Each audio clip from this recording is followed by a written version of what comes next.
The proceedings with the chanting of the auspicious Vedic mantras. Please.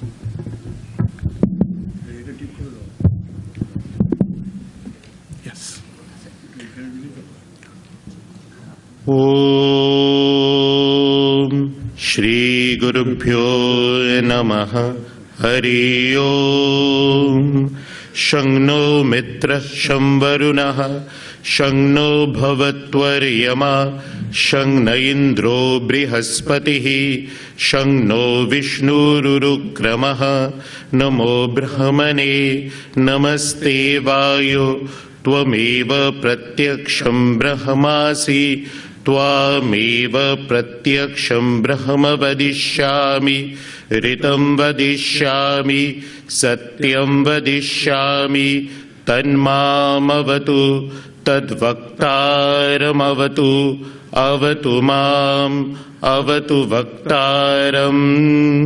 Om Shanti Shanti Shanti Hari Om. Acharya Upadesha Vedamanucharyo Antivasina Manushasti Satyam Vada Dharmam Chara Swadhayan Ma Pramadaha Acharyaya Priyam Dhanamaritya Prajatantum Ma Vivacchetsihi Satyanya Pramaditavyam Dharmanya Pramaditavyam Kushalanya Pramaditavyam Bhuttena Pramaditavyam Swadhaya Pravachanabhyagna Pramaditavyam Deva Pitrikaryabhyagna Pramaditavyam Matridevo Bhava Pitridevo Bhava Acharya Devo Bhava Atithi Devo Bhava Yananavadyani Karmani Tani Sevitavyani No Itarani Yanasmakagum Sucharitani Tani Tvayopasyani No Itarani Ye Kechasmachreya Gumso Brahmana Tesham Tvayasanena Prashvasitavyam Shraddhaya Deyam Ashraddhaya Deyam Shriya Deyam Hriya Deyam Bhiya Deyam Sangvida Deyam Atha yadite karma vichikitsa va vritya vichikitsa va syat ye tatra brahmana sammarshinaha yukta ayukta aluksha dharma kamasyuhu yatha te tatra varteran tatha tatra vartethaha अथाभ्याख्यातेषु ये तत्र ब्राह्मणा सम्मर्षिणः युक्ता आयुक्ताः अलुक्षा धर्मकामास्युः यथा ते तेषु वर्तेरन् तथा तेषु वर्तेथाः एष आदेशः एष उपदेशः एषा वेदोपनिषत् एतदनुशासनम् एवमुपासितव्यम् एवमुचैतदुपास्यम् शंनो मित्रः शं वरुणः शंनो भवत्वर्यमा शं न इन्द्रो बृहस्पतिः शं नो विष्णुरुरुक्रमः नमो ब्रह्मणे नमस्ते वायो त्वमेव प्रत्यक्षं ब्रह्मासि त्वामेव प्रत्यक्षं ब्रह्मावादिशं ऋतमवादिशं सत्यमवादिशं तन्मामावीत् तद्वक्तारमावीत् आवीन्माम् आवीद्वक्तारम्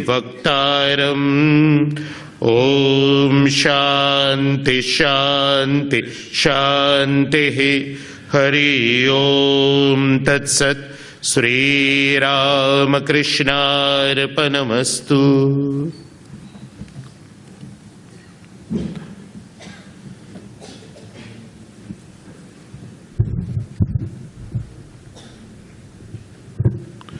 Thank you, Maharaj. I extend a hearty welcome to you all to the inaugural session of the seminar on the theme Indian Epics and the Human Condition. We are fortunate to have two erudite keynote speakers, the Minister in charge of the Vedanta Society of Northern California, revered Swami Tattwamayananda Ji Maharaj, and Professor Ashok Vohra, who was heading the Department of Philosophy, Delhi University. We are also honored to have with us the Vice Chancellor of the Presidency University, Kolkata, Professor Nirmalya Narayan Chakraborty. I humbly request the Secretary of the Institute, revered Swami Supernanji Maharaj, to felicitate them and speak a few words of welcome.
Om Jananing Sharadang Deving Ramakrishnam Jagatgurum Padapadmitayo Sritva Pranamami Muhur.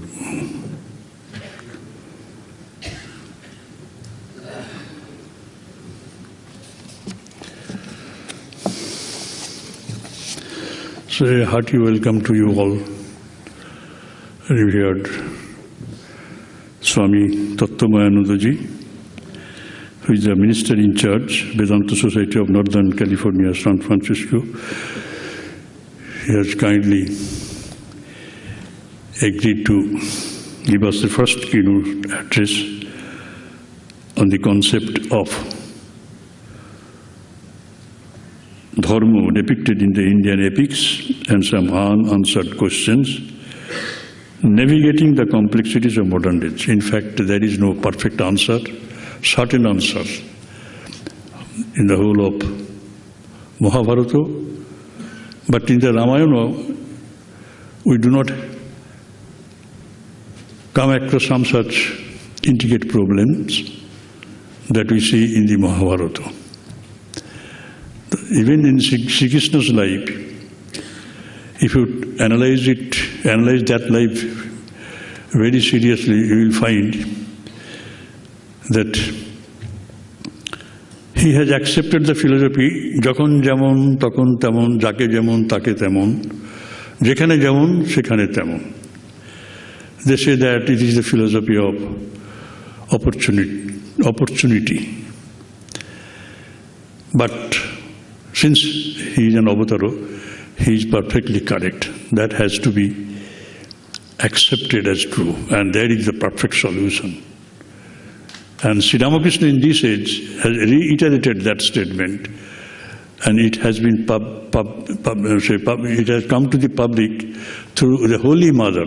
Holy Mother. Some people say that it is Holy Mother's statement. No, Holy Mother herself said it, that from the Master, Sri Ramakrishna himself, I heard.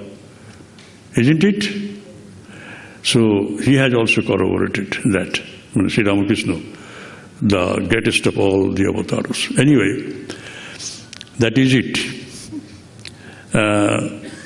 Fortunately, I was not aware of the article which I have appended there in my book, Prasanga Mahabharata. It is written in Bengali. And I was just exchanging my views on this particular essay, I should say, with Nirmalya Chakraborty. That many of the well-known professors of different universities, they have requested me to allow them to translate it in English and circulate. I said no, but curiously, I was going through it right now while coming. I got the book from the sales counter and said, "Oh, Baba, this is the thing we are searching for." And I will just read out some of the ideas from this place. But before that, I tell you that I am to ceremoniously acknowledge our indebtedness to Professor Ashok Vohra. I welcome you, sir. He is retired professor of Department of Philosophy, Delhi University, New Delhi. And I welcome in our midst Professor Nirmalya Narayan Chakraborty as well. Swamijis are present, and few ardent inquiring souls are present. I request all of you to be with us during these 3 days and try to understand. In the understanding of the great speakers who would be speaking, deliberating about the concept. The concept is all known to you, Indian epics and the human condition in search for answers. So there is doubt about the definite answer. That's why human mind should be agitating always according to their capacities to arrive at the conclusion which would be very much beneficial to them. And you to differ. It gives you enough freedom. Why do we follow? Why do we need to have a moral life?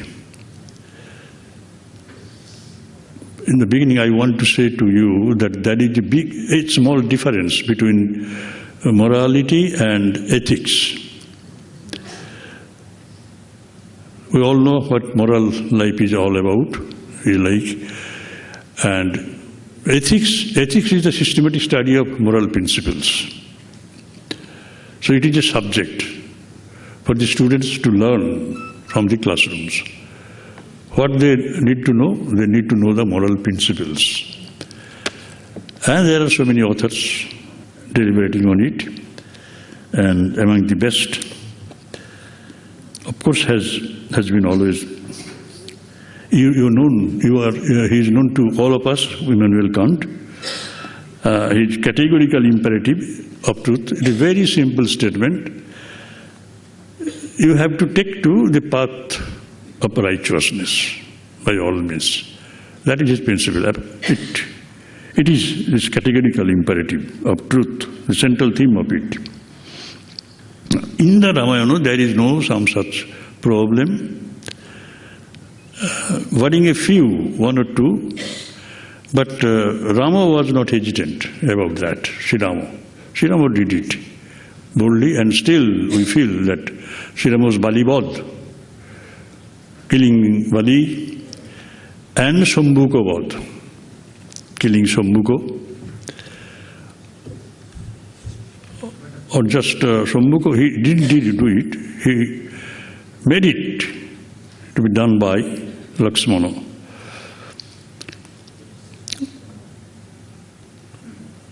These two, barring these two, he is called perfectly Marjada Purushottam. He didn't transgress the limits of moral principles.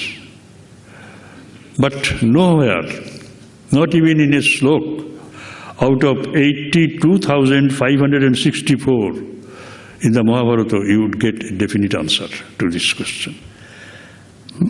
And you won't accept the view of Gandhari, even when Dhritarashtra asked Gandhari, what this Dharma, sticking to Dharma, path of righteousness, would give you? She answered, new kinds of sufferings. Ki debe tomare dharma. And Gandhari answered, dukkha novo novo. That's so. The Ramayana extolled this fact very much. The greatest principle is this, that you have to accept troubles and sufferings smilingly, if you can. Then you are saved. But Mahabharata, there is no answer. There is no answer. And the categorical imperative of Mahabharata, of Immanuel Kant, it gives rise to problems, more problems than solution, I should say, as you know. There is a conflict. When two of such issues arise at the same time, and this happens to each and every one of us. It happened to Parasuram. Father asked him to kill his mother, and he did.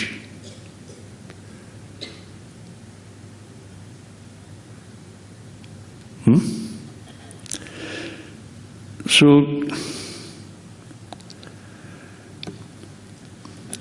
ethical relativism, how do you want to get yourself over from this? Very difficult. In India, we are supposed to look after our old parents. In other countries, it is not binding on them. How do you know? So there are problems facing us with these categorical imperatives. Two of such will be always in conflict. Then Stuart Mill's maximum utility for the maximum number of people. How could you do that? It is impossible. Two maxima cannot be maximized at the same time. It is wrong. Maximum utility for the maximum number of people. Either you say maximum utility for the given number of people, or given utility to maximum number of people, given quantum of utility to be distributed among maximum number of people. Two maxima cannot be treated simultaneously. The same thing happens over here. The Narmada Bandh Toiri, you know that, construction of Narmada Bandh. So hundreds of people would have to suffer, and they are suffering still now because the entire area was inundated and they had to quit. But there would be, of course, positive gains.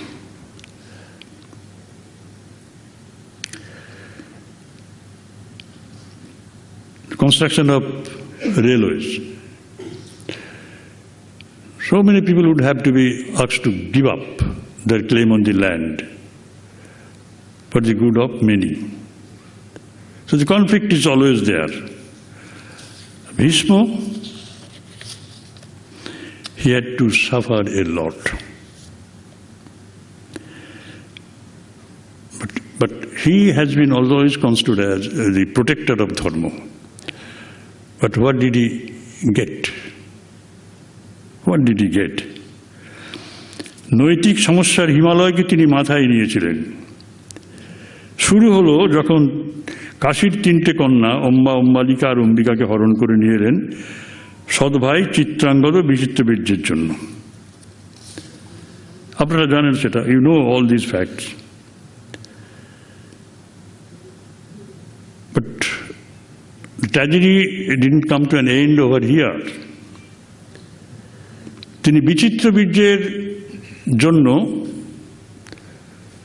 he wanted to find out the brides.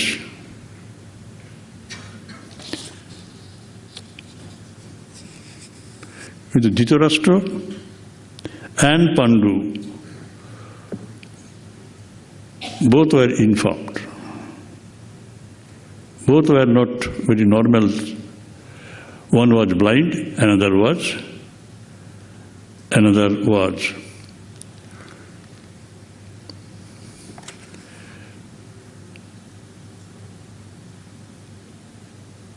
incapable of producing any child, Purushottahī.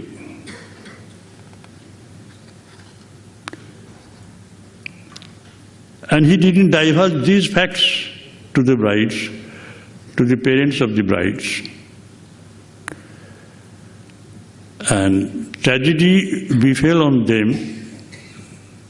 the two daughters-in-law. Not only that, he had to suffer a lot. He had to suffer a lot. He joined the evil party in order to protect the throne. But to which side the throne actually belonged was not decided perfectly. But he was fighting. And we, the mortals, we do not have any right to criticize this grandson activities, because he is much above the level where we live. And the last came when last blow came upon the entire humanity when Draupadi was disrobed in the public, and Dushasana declared herself as a woman of street walking. That's just see. And Bhishma simply avoided the answer of Draupadi, the question of Draupadi. The vital question Draupadi put to him by saying, difficult is the path leading to Dharma.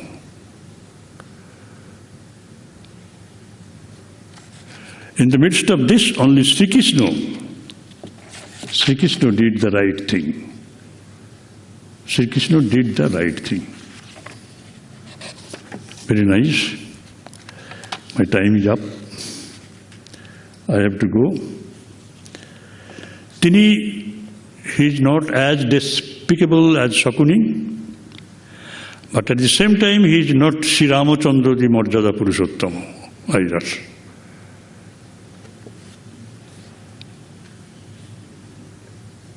He created some laws and he himself disrespected the law he created. Why? Because disrespecting those laws would lead to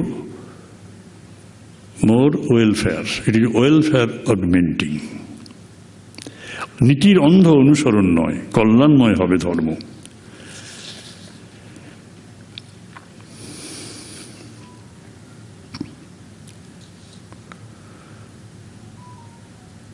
He is the central character in the whole of Mahabharata, not only for giving humanity the teachings of Bhagavad Gita.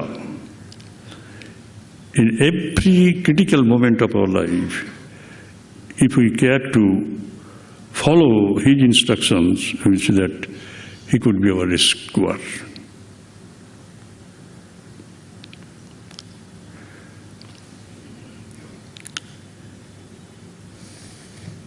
But always he was fighting for Dharma Juddha, war for right cause. That is his statement. He is for the right cause. The means he followed could not be questioned. Anyway,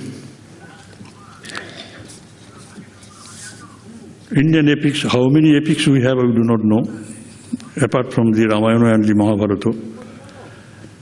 So the Ramayana has become very straightforward.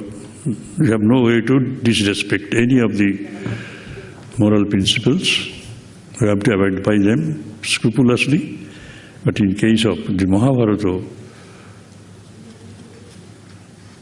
complexities of life and complexities of the solutions, both are innumerable. It depends on how you look at it and how comfortable you feel to abide by the principles pertaining to morality. Once again, I extend my hearty welcome to you all, and those who are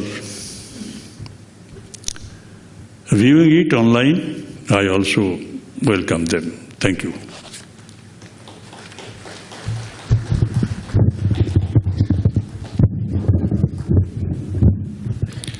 Thank you, Maharaj, for your thought-provoking ideas.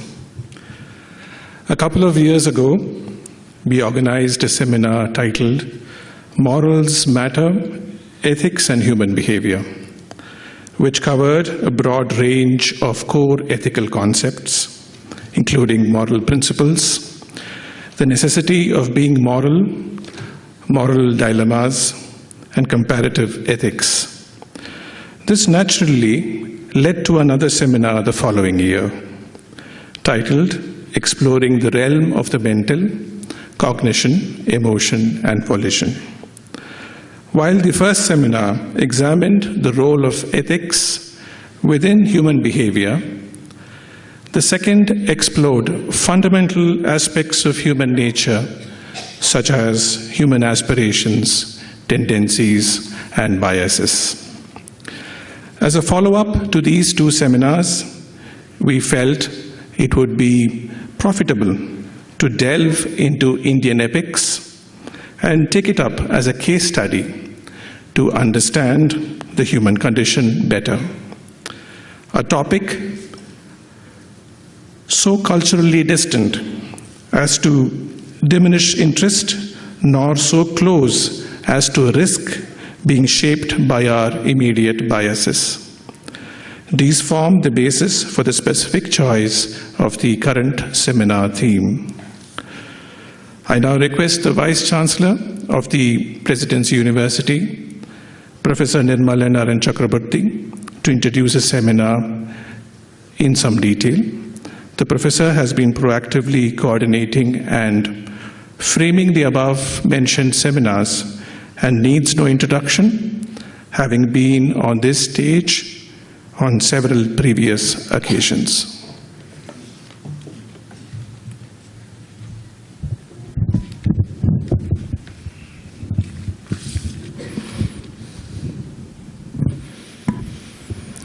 स्थापकाय च धर्मस्य सर्वधर्मस्वरूपिणे अवतार वरिष्ठाय रामकृष्णाय ते नमः. Respected Swami Suparnanandaji Maharaj, revered Swami Tattwamayananda Maharaj, eminent philosopher of our country, Professor Ashok Vohra ji, distinguished participants, ladies and gentlemen, it is indeed a privilege for me to introduce the theme of the present seminar. The two Indian epics, Ramayana and Mahabharata, are grand narratives set up in a colossal background. They weave several sub-stories under a long and winding storyline. Each character has his or her side of the story to tell. Interestingly, both the epics unfold against the background of power associated with a king's throne. While Ramayana centers around the renunciation of power and the consequent display of power play in several forms, Mahabharata attempts to exhibit the justification or lack of justification, depending on how you look at it, of possession of power and the resultant power conflict at several levels. While the power play at the social level reveals itself, the inner circle of family members and their friends and relatives participate in a strategic maneuver to make their voices heard. And in all this conundrum, off and on, the question that crops up is, what is Dharma? The nature of Dharma seems to be ever elusive. Events after events, as described in the epics, suggest that Dharma is enigmatic in nature. Any attempt to determine the essence of Dharma is doomed to fail. Or one might argue that Dharma could be defined in such a manner that the essence of Dharma is determined, but the problem lies in the application of Dharma in a world where events are jarring and humans are fragile and gullible. Human frailty is best noticed in what is called a moral dilemma. Moral dilemmas offer irreconcilable alternatives. Any choice among the alternatives would involve a violation of some moral principle. The alternatives can be reconciled, one could argue, by subsuming them under a higher level moral principle. But such a higher level moral principle could also be threatened by another alternative, and so on. Or one could solve the conflict by referring to some principle that is not moral in nature. Many a time, moral dilemmas are resolved by referring to some religious principle or dictum. Religious scriptures differ, and the interpretations of the scriptures also differ. Then, are we to accept that morals depend on the specific religious denominations? Religious scriptures sometimes seem to enjoin something which otherwise we would call immoral. The relation between religious sanction and moral approbation deserves careful handling. The majority of the advice and exhortations to follow Dharma imply that one should inculcate the inclination to follow Dharma. But one could think of instances, even in our real life, when one accidentally ends up performing Dharma, and so is rewarded accordingly. If Dharma is a matter of individual effort, then one is required to account for the relation between Dharma and what is sometimes called moral luck. Dharma presents enormous difficulties even when one consciously tries to apply it. These difficulties often are given and not created by the agent. One could experience fear and trembling if one tries to follow the path of Dharma. Different kinds of enticements and social relations tantalize us in deviating from the path of Dharma. In a way, one could be compelled to deviate from Dharma. In this case, one could have sincere remorse for his failing. Could this sentiment of remorse compensate for the failure? Dharma is usually determined in terms of a set of rules of conduct. These rules are, by definition, subsume multiple situations where a certain rule is prescribed. One could argue that every instance of moral decision-making is unique, in the sense that each situation has its uniquely morally relevant features. If so, then a rule skeptic could cast doubt on the very idea of moral rule being worthy of applying to more than one situation. Does then a discourse on dharma lose its prescriptive status? If the relation between dharma and rule, rationality, becomes susceptible, then how do we acquire knowledge of dharma? Dharma cannot be a matter of personal whims. There are so many varied, sometimes conflicting ideas and prescriptions concerning dharma that the human mind gets baffled. If one talks about a foundational text or ideas articulated in a text being the source of our knowledge of dharma, then the question arises, is X, for example, dharma because it is prescribed in the text? Or is it the case that because X is dharma, the foundational text prescribes it? Dharma, in a significant sense, is not a subject matter of empirical investigation. If, on the other hand, dharma is a matter of social survival, then is dharma reduced to prudence or expedience? Dharma and its knowledge remain elusive.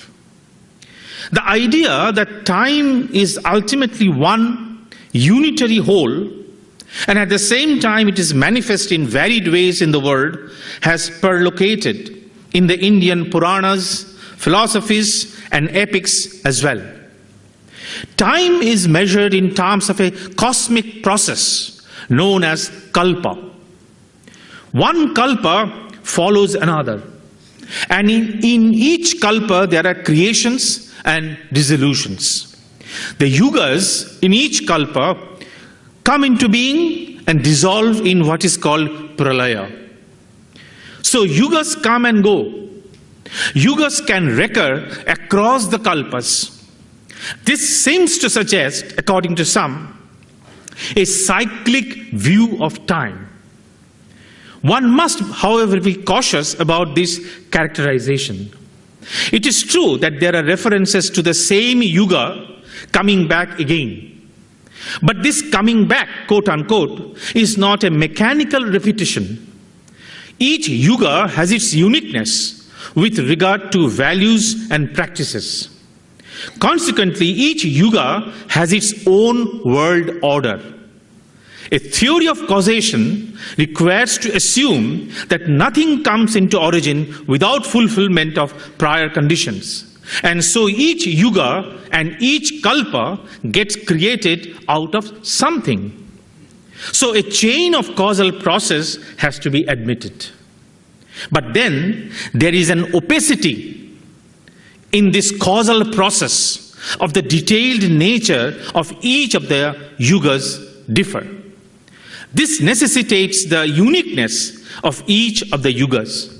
So recurrence is there, but each recurrence is not isomorphic with the earlier one. This idea of non-isomorphic recurrence could perhaps tell us something about the idea of itihasa that classical Indians had. The Puranas are considered to be historical in nature.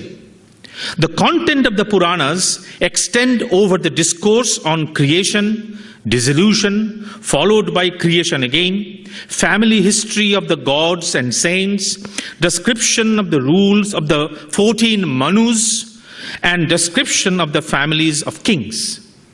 All these discourses, directly or indirectly, contribute to attaining the four values, dharma, artha, kama, and moksha. Itihasa, in this sense, is not a mere record of past events. Kautilya includes short parables, akhyaika, exemplary stories, udaharana, dharmashastra, etc., in itihasa. Itihasa, therefore, is not a mere descriptive study. It has got a significant moral message. It inspires man to inculcate the four values. If humans make history, then history manifests human nature, motivation, desire, etc. Different yugas tell us about human nature in its varied aspects. For the classical Indians, history, or itihas, or to be more appropriate, has a direction, namely cultivation of the four values. The contingencies and arbitrariness of the historical events could be related to a more fundamental underlying purpose. This explains the description of the rise and fall of different civilizations, races, and cultures in the epics. This is why itihasa is not concerned only with what happened, namely fact. Itihasa deals with the ideals and their manifestations along with failures to realize these ideals. Itihasa then has a strong prescriptive message. This explains the possibility of learning from history. The epics, in this sense, are to be treated as itihasa. The present seminar is expected to deliberate some of these and many other related concerns, making us realize the importance of some of the perennial questions that have haunted mankind for eternity. Thank you very much.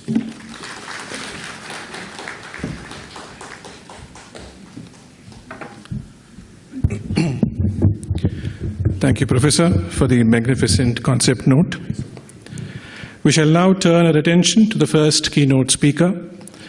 Revered Swami Tattwamayananda Maharaj is currently the Minister of the Vedanta Society of Northern California, San Francisco, originally founded by Swami Vivekananda in 1900. Maharaj underwent traditional training in Hindu scriptures, Sanskrit, Vedic, and Vedantic literature for many years from his early days. He served in various centers of the Ramakrishna order in India as editor, publisher, and teacher of Sanskrit, Advaitic texts such as Sri Shankaracharya's commentaries on the Prasthanatraya, Buddhism, and Indian philosophy. Before leaving for the United States in 2012, Revered Maharaj was teaching at the training center in Belur Math, the institution that trains the monks of the Ramakrishna order. Apart from his traditional education, Maharaj has also received modern university education in English literature, psychology, European history, and Western philosophy. Revered Maharaj is frequently invited for lectures on yoga, Vedanta, and traditional Hindu scriptures, and for participating in interfaith dialogues. I now invite Revered Maharaj to address us all. The subject of his talk is the concept of Dharma depicted in Indian epics and some unanswered questions, navigating the complexities of the modern age.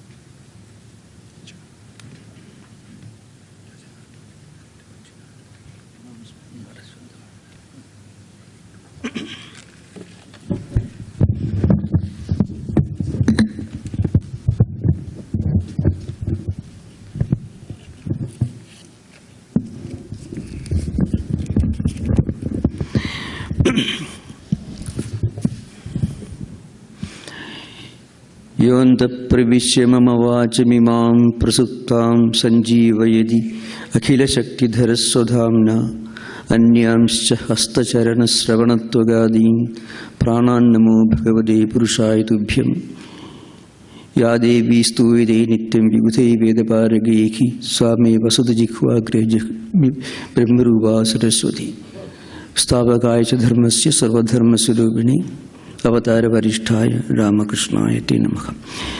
So it's a very intriguing topic in front of me, not necessarily linked directly to either of these two epics. So before starting this talk, I want to convey my pranams to Suparnanandaji, my namaskar to the two distinguished speakers on the dais, Professor Vohra and Professor Chakraborty, and also the monks who have assembled here, many of whom happen to be students whom had the privilege to teach in the training center in Belumach.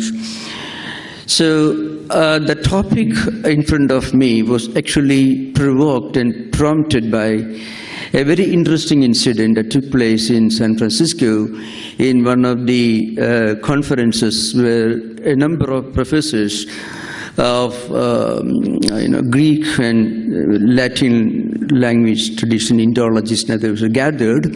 You know, American universities are not very great in teaching classics, Homer or Iliad, DC or Virgis, Aeneid. They don't care much for classical studies. But there was a conference in which I had to speak on these two important epics, Ramayana and Mahabharata. And as the conversation went on, it so happened that they were talking about Rama's bloodthirstiness. Rama was a great warrior, a warlord, and so on. Then, because there were so many great specialists on Greek and Latin who had studied Homer's Iliad and Odyssey, and also Virgil's Aeneid, so I drew a parallel between Rama's conduct in Lanka just after the battle and the conduct of Achilles after the Trojan War. It's very interesting.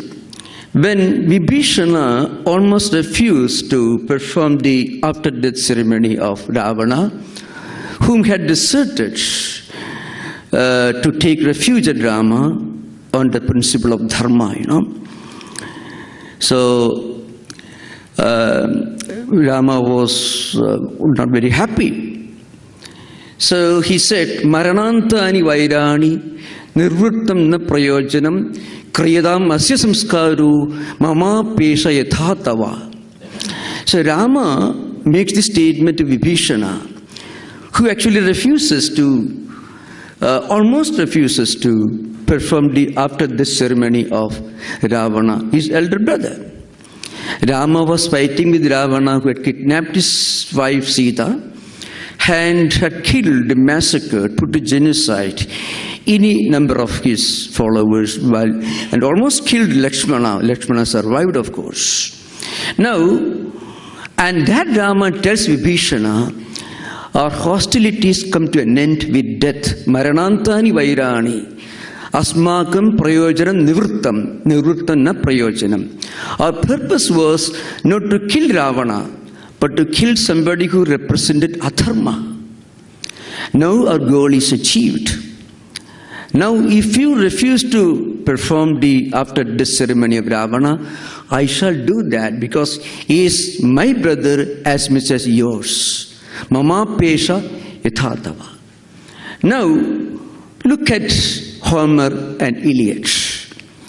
In Iliad, Achilles killed Hector, who had killed Achilles' friend Patroclus, who had borrowed Achilles' armor and killed Patroclus, and Achilles was reluctant to fight. He had a quarrel with Agamemnon, the king of the Greeks. Now, Achilles entered the battle, killed Hector, and then after killing Hector, like Rama's killing Ravana, Achilles dragged the dead body of Hector to the tail of the horses that were driving his chariot and went around the entire battlefield in the presence of Hector's innumerable wives. He had many wives, children and parents. See where Achilles stands. Remember, Achilles is the Rama of the Greek literature of Homer. Ramo Vigrahavan Dharma Sadhu Satya Parakramaka. This statement doesn't come from Lakshmana. It comes from Maricha, whom Rama had driven out from the forests. Maricha did not forget what kind of man Rama was. So, and the same Maricha said, Rama se dakshino bahu Nityam prana bahischaraka. So, look at this contrast. Rama asking Vibhishana to perform the after-death ceremony of Ravana, who had kidnapped his wife Sita and who was practically a demon in human form. And that Rama was so compassionate, says, Maranantani Vairani Nirvuttam na prayojanam kriyadam asya samskaru mama pesha yatha tava. Yatha tava bhrata tathaiva mama api esha bhrata. Just as he's your brother, he's my brother also. If you don't perform after the ceremony, I shall do that. Now, there is Rama. Now, if you want to know the influence of Rama, of Ramayana, and the influence of Krishna of Mahabharata on Indian culture and tradition, you don't have to travel 5,000 years backward. You look at what Vivekananda said, maybe one of the most profound lectures of Swami Vivekananda was delivered, the first lecture in Colombo in Floral Hall, as he landed in 1897. Swamiji makes a statement, if Manu returned today, he won't find himself in a strange land, he won't be bewildered. Manu was the lawgiver who has lived maybe 6,000 years ago. Manu lived during the early Vedic age. Now, that Manu had returned today to India, for example, as much as to Silicon Valley, where I'm coming from. So I could just tell them, look at the temples in Silicon Valley. You can so many Hindu temples, and they perform all kinds of Indian dance forms, music forms, folklore. The temple architecture, which have remained intact for the last thousands of years. We don't know how the ancient Egyptians built the pyramids. We don't know. We don't know anything about the folklore, the dance forms, the music form, ancient Greeks and Romans. But we are still continuing Bharata Muni's Natya Shastra. If you have classical music or dance forms, but you study or teach in Tagore's the great institution, there you are following indirectly or directly Bharata Muni's Natya Shastra, the musical forms, the Siksha, Gandharva Shastra, is is linked to Vedic tradition. So the antiquity and continuity of Indian culture and tradition that Swamiji refers to, emphasized in his first lecture in Columbus Hall. If Manu returned to India today, he won't find himself in a strange land. He won't be bewildered, because the same ancient culture and tradition continues to flourish in modern times. That is in 1897. Now, what is actually this Dharma? What preserved this Indian culture? This Dharma ideal. Don't think Vedanta, because even Vedanta has to take the form of Dharma to be active and to influence human conduct. The ideal of Dharma is living in the hearts of millions of Indians and Hindus for the last several centuries. But again, Dharma is not an unmixed blessing. I can give many examples. See, there's an interesting incident when Prithviraj Chauhan defeated Muhammad Ghori, Battle of Tarain. According to many historians, Prithviraj Chauhan defeated Ghori. Ghori was running away, and the Rajput king's followers tried to catch him, punish him, but Prithviraj king, the great Hindu king said, don't chase an enemy who is running away from battlefield. Was it actually an act of Dharma? Krishna would not have done it. Rama would have done it. Krishna was a combination, a blending of the highest idealism and the highest pragmatism. Can you imagine if Krishna had not helped Arjuna, the Pandavas, in the battlefield? Dushasana and Duryodhana would not have been punished. One of the most monstrous, unspeakable, shameful episodes in entire world literature happened in Mahabharata. Draupadi was dragged into the court by Dushasana, disrobed almost, thanks to Krishna's blessing, it did not happen. But it almost happened. Krishna helped him. If Krishna had not helped Arjuna or Pandavas, Bhishma and Drona could have single-handedly wiped out the entire Pandava army, which means Kauravas would have become victorious. Dushasana would have been victorious. The man who disrobed, responsible for the most heinous crime against women folk, the entire world literature. Even I tell you, even in Homer didn't depict a scene like that. Dushasana and Duryodhana were defeated because Krishna was different from Rama. Krishna knew that the evil person had to be defeated, if necessary, using some strategies and tactics. There is a great statement in the Mahabharata where Krishna justifies some of his actions and activities in defense of Dharma. Purvaihi anukato margo devaihi asuraghadibhihi sadbhisya anugata pantha sa sarvaihi anugamyate. This is a kind of transcendental Dharma. Remember, Rama renouncing Sita, listening to some absolute idiotic rumors, Krishna would not have done it. Krishna would have got rid of the person responsible for the rumor. But Rama couldn't do that.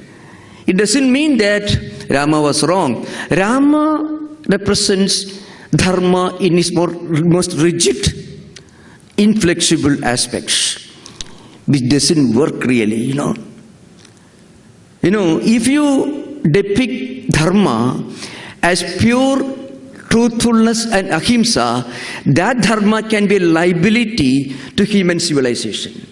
I can give you examples. In 1938, just before the beginning of the Second World War, there was a pact. It's called the Pact of Appeasement, the Pact of Munich, 1938. Hitler was the Chancellor. Germany was militarily the most advanced nation in Europe. Neville Chamberlain was the Prime Minister of Great Britain. And Dept, who was the President of France, Mussolini of Italy, and Hitler. They had a pact. In that pact, Chief British Prime Minister Neville Chamberlain agreed with Hitler and entered a treaty with Hitler. Like Hitler was given permission to attack a part of Czechoslovakia, Sudetenland, which was mostly inhabited by Germans, and Hitler attacked that part of Czechoslovakia, then swallowed the entire country, and then he attacked Poland in a matter of months. Then followed the pact between Stalin and Hitler. It's called Ribbentrop-Molotov Treaty. Now, suppose Chamberlain had decided to militarily confront Hitler. France and Britain together were fully capable of neutralizing German power in 1938. So Chamberlain, he came back to UK and said, we have achieved peace in our generation. What happened? He thought he was practicing ahimsa. Ahimsa paramo dharma. So if you interpret dharma as ahimsa, that ahimsa can lead to himsa on a bigger scale. As I mentioned, if Krishna had not helped Pandavas, maybe the entire Pandavas would have been wiped out, of course along with Kauravas. So Krishna is talking about a dharma which is somewhat different from the dharma as understood in the popular statement, dhriyate lokaka anena iti dharmaka. And then dharmasya tattvam nikhidam guhayam mahajano yena gatassa pantha. In that statement, there is an indication that dharma is so abstract and subtle. So dharma cannot be practiced as pure ahimsa, as pure truthfulness. But dharma is a kind of supporting, sustaining, preserving spiritual humanistic mechanism. That's why in the Rigveda Samhita, two more terms are brought in together, Dharma, Satyam and Ritam.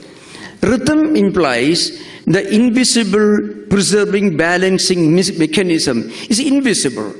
There is an inherent balancing mechanism in creation. If you violate that rhythm, it is adharma. If you talk against it, it is asatyam. So, dharma in reality is what Krishna clearly stated. Remember this one. Krishna had done all this. And then Draupadi puts one question to Krishna. Why was it that a man like Bhishma, who was certainly a far greater warrior than Arjuna or Bhima or any of the Pandavas, how could this Bhishma be killed by the Pandavas, or Drona for the matter, Dhritarashtra or Shikhandi, whoever may be? Krishna says, a Kshatriya who has the capability, responsibility and duty to use violence to protect dharma, that Kshatriya ayur belam, his strength and his life will come to an end. That's why Bhishma and Drona were killed by Shikhandi or Drishadvipna, who are puny creatures compared to these mighty warriors. In the Yajnavalkya Smriti, there is a great statement. It is in a way linked to one sloka in Gita. In the Gita, Arjuna makes a very idiotic statement. I will tell you why it is idiotic. Arjuna says, Nihatya dhatrashtra annaka predisya janardana papameva sayadasman khattuedan ki atatayinaka. The statement is, if I kill these atatayins, I will be committing a terrible sin. Which translated into the context of Mahabharata, it means if I kill this, if I act against this Duryodhana, Dushasana, etc., I will be committing a terrible sin. A security personnel or special forces who are employed for defending the country on the border, if our attacks or terrorists attack our country, if our paramilitary forces, the BSF or the mountain forces, if they, we should not fight with our enemies, we run away, we'll be committing sin. That is what Arjuna was telling in the first chapter of the Gita. Now, who are the Atatayins? Agnido Giridashaiva Shastravani Dhanapaka Kshetra Dada Apakartacha Shadaideki Atatayinaka. And in the Abhastamba Smriti, Atatayi Vatharhanaka statement is that Atatayi is a person who commits 6 crimes. Agnido Giridashaiva, somebody who sets fire to your home, or who tries to give poison in your food. Shastravani, who is chasing you with fully armed. Dhanapaka, who takes away your wealth, your field. Kshetra Dara Apakarta, who steals your fertile lands and who steals your wife, your women folk, mother, sister, wife, and so on.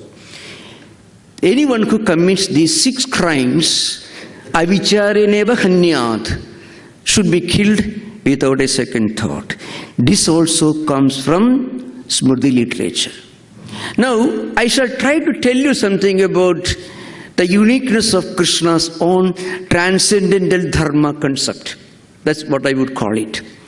Purvaihi anugato margo devaihi avsharaghadibhihi sadbhischa anugata pantha sa sarvaihi anugamyate. This ancient dharma, it's an answer to dharmasya tattvam nikhitam gukayam.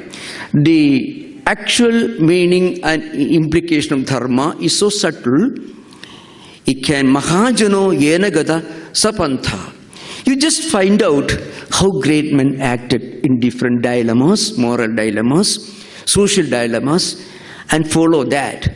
Don't take the book and consult, as Prithviraj Chauhan did.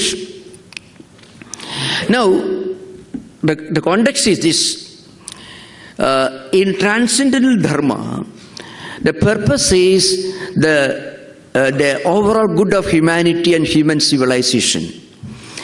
It is that Dharma which actually implied in the great well-known statement, Dharana Dharma Ityahu, Dharmo Dharayate Prajaha. That is, that Dharma which preserves, supports, protects, and sustains human civilization, human culture. For that, you have to go beyond the verbal, the technical, the rigid interpretation of Dharma, as frequently found either in Gandhian literature or in some cases in Rama's story itself. Can you imagine Rama's Sita Tiraskaraha, Sita Parityaga, Valmiki's language?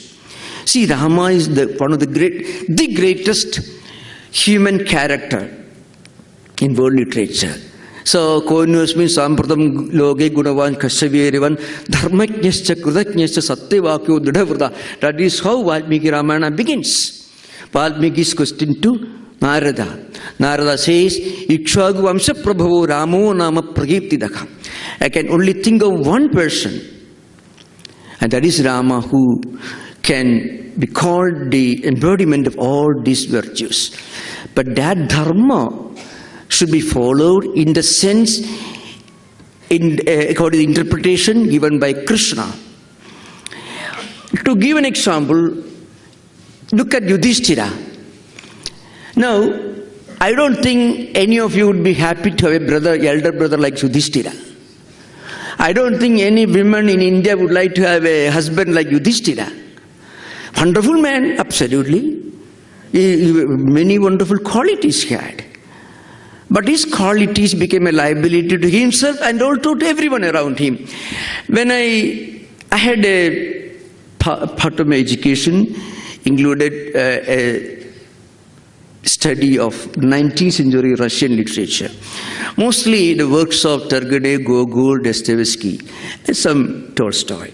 So in Dostoevsky's The Idiot, some of you must have read, there's a character, Prince Minskin. Dostoevsky says he depicted Prince Minskin to create a character who somehow resembles Christ. So this man is so good that he became a liability wherever he went. He was returning from a lunatic asylum in Switzerland at the beginning of the novel The Idiot. And at the end of the novel, he returns to lunatic asylum. So often the critics of Dostoevsky often depicted Prince Minskin as the failed Christ. Remember, Yudhishthira's story somehow resembles that. He was such a good man that the end result was as a very big liability. There are very strong statements in Mahabharata where even Draupadi asked the question to Yudhishthira, you have lost your freedom. And then what right do you have to wager me in your gambling session?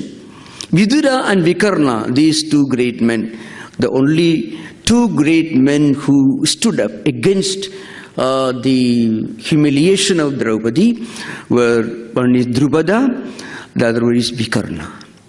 After that only, Dhritarashtra agreed to give back the kingdom and their rights and release them from the bondage after the gambling.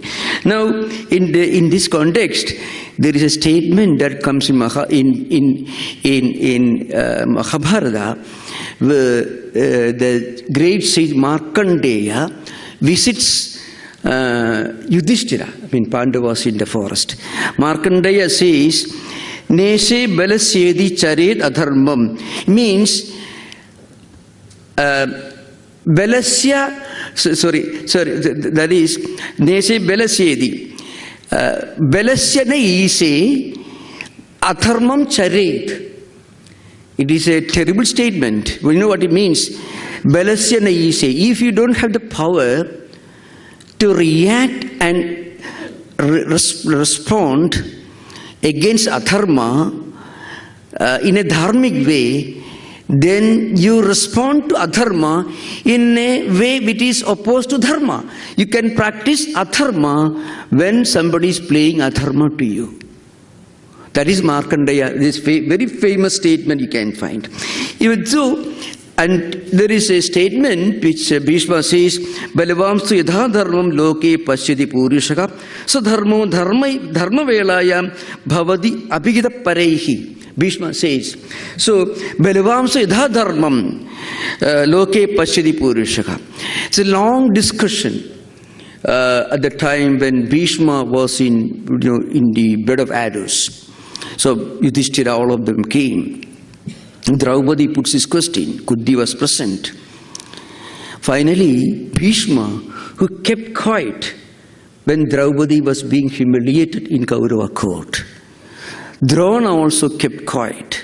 Karna encouraged Duryodhana and Dushasana. Bhishma, who could not raise his finger, who could have single-handedly responded and stopped that terrible crime, the most heinous crime that you ever find in any world literature, that Bhishma finally comes to a statement, a conclusion, Balavamsu yadha dharmam loke pashyati purushaka. How do people understand dharma? The dynamics of dharma in real life. A strong man, a virtuous man, a man of principles, very strong. Look at the way he responds. That is actually dharma as understood by common people. Dharma you cannot follow by looking at a book. That's why Lord Krishna says, dharma is not ahimsa in its most simplistic meaning. Otherwise you would be doing what Prime Minister Neville Chamberlain did by signing the pact, so the pact of appeasement against Hitler in 1938, which actually was the beginning of the Second World War, which, you can imagine almost maybe 80 million people perished in the Second World War. So, unless we understand dharma as given by Krishna, you won't understand the full implication of dharma. Again, you have to tell you, I am a great follower of Rama.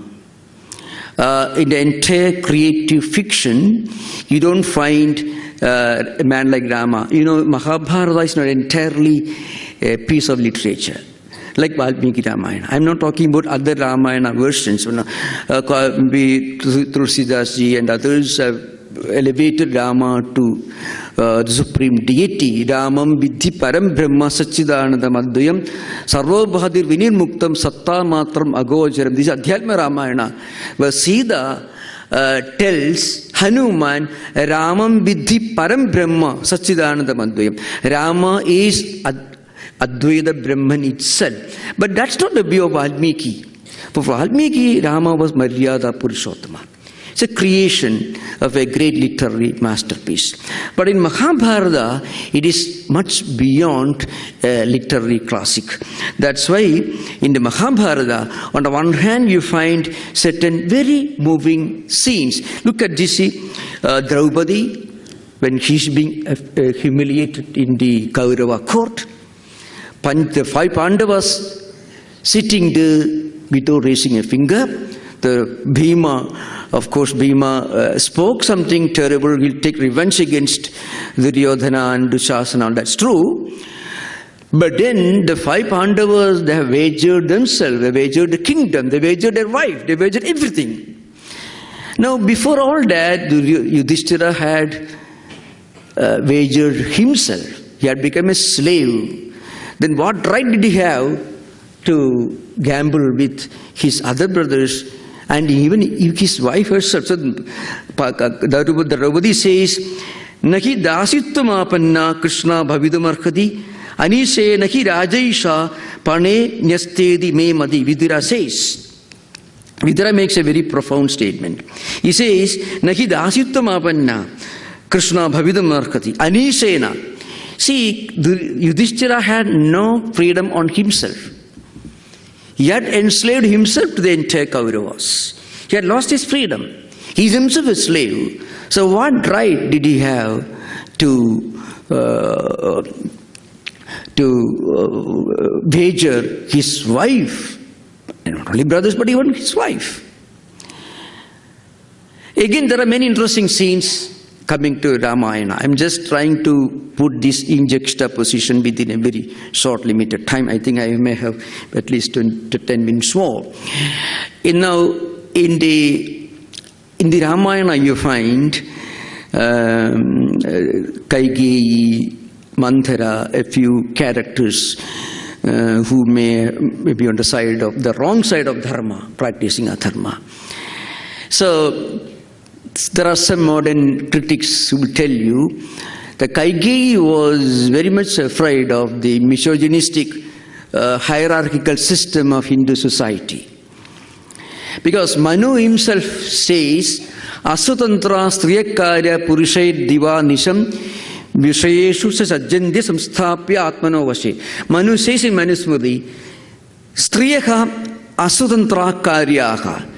Women should be kept in a state of dependence or slavery, because they will indulge in worldly enjoyments.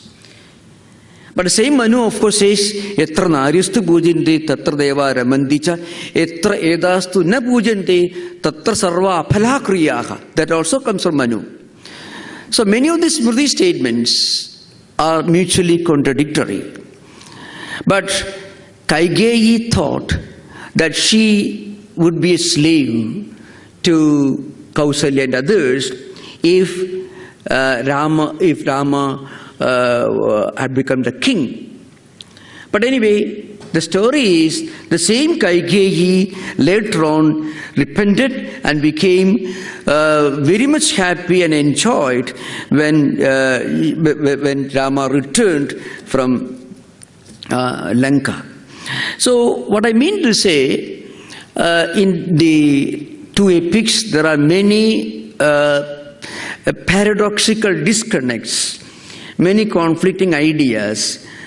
But the point is, though you find some characters stooping to the lowest levels of degradation and immorality, like Dushasana and Duryodhana, and some characters elevating themselves to the highest level of spiritual transcendence. For example, Kunti, see, Vibhada Santuna Sashwat, Yatra Yatra Jagat Prabhu, Bhavodo Darshanam Yat Syat, Ana Apuna Bhava Darshanam. So a woman, a mother like Kunti, a wife like Sita, a brother like Lakshmana, and all the great characters, they do have a message for our own times. They do have a relevance for our own times. Lakshmana is a very interesting character. Brotherly love and affection in their most sublime aspect.